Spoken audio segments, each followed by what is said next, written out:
G'day cocktail lovers, I'm continuing in my quest to milk clarify, well, just about every well-known cocktail there is, if I can get around to it, and today I'm doing the blood and sand. There's more than one way to milk clarify a cocktail. The most common way is for the cocktail half to have an acidic element, usually citrus juice. Now there's also a recently pioneered version where you bake powdered milk and then reconstitute it, and then it magically just wants to curdle when you add a cocktail that doesn't have citrus. I know some people also use centrifuges and all sorts of wild stuff. I only use those first two methods. I chose a blood and sand because it has orange juice in it, which is acidic enough to curdle milk and run the whole clarifying process. Also, because normally in cocktails, I don't like orange juice. I don't think it works well.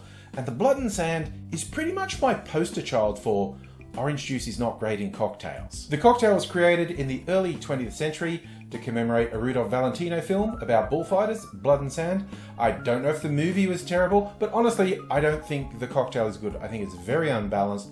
I don't like it, but I thought, hey, I might like it as a clarified cocktail. Add to that the fact that I'm always looking for ways to use orange juice because I'm always peeling oranges for garnishes on cocktails. So I end up with the middle of the orange, let's juice it. What do? This ticks a bunch of boxes, so I'm making a blood and sand. The standard recipe is 4 equal parts of 3/4 of an ounce or 22.5 mils each, Scotch whisky, not a peated one, cherry liqueur, sweet vermouth, and the orange juice. As I often do when I make a clarified cocktail, I'm making a larger batch just to make going through the whole process worthwhile, get a few drinks out of it, but I will be doing it in those equal parts. And also, traditionally, we do 4 parts of the cocktail to 1 part milk. I have seen recommendations of doing slightly more milk. You can experiment with that if you like, but by default, I go 4 parts cocktail to 1 part milk. So this is how I made it. I did 1 part of whiskey, 1 part of cherry liqueur, 1 part of sweet vermouth, 1 part of orange juice. I added all that to 1 part milk, gave it a little stir, and you'll see this starts to curdle pretty much straight away. You do often get people say, oh, you have to leave it for a day, 12 hours, overnight. Never have I found that to be necessary. Half an hour is like the longest I've left one sitting to get some good separation. This one did it almost straight away. So then when you do get the separation, I just pour it through a coffee filter.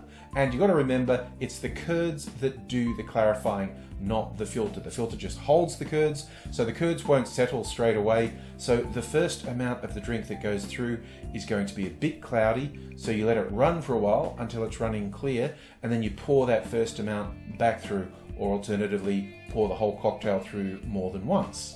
Once the clarification is complete, all that's left is to pour the drink. And of course, a clear cocktail really lends itself to sexy clear ice. So we do a slow-mo pour across a big chunk of clear ice. And just because this is an orange juice-based cocktail, I'll do a strip of orange juice as a garnish.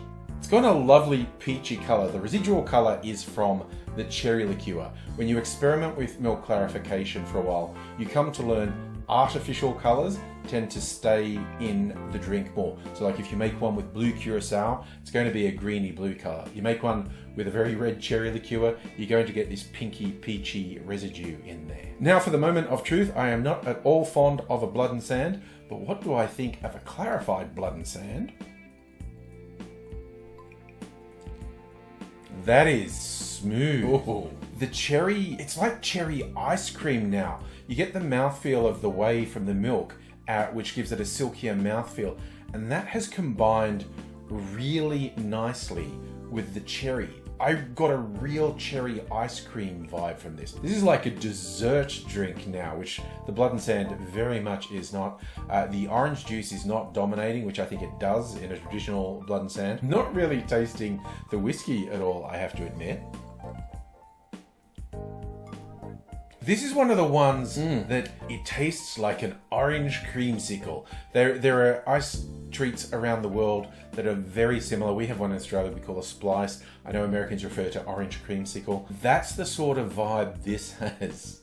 This has worked very well, I think. So the blood and sand has gone from a cocktail that I don't like at all to a clarified cocktail that's like a little desserty treat. While it's also super boozy, That's the big danger with clarified cocktails. They tend to taste much less boozy than they actually are. It doesn't really take alcohol content out, it just takes some of the harsher and stronger flavors out and smooths them, turns it into a completely different drink. In this case, I'm quite confident in saying a better one, but just, watch out. It might not taste boozy, but it is. But this is my dessert for the evening. I'm going to enjoy this. Hope you're enjoying yourself wherever you are.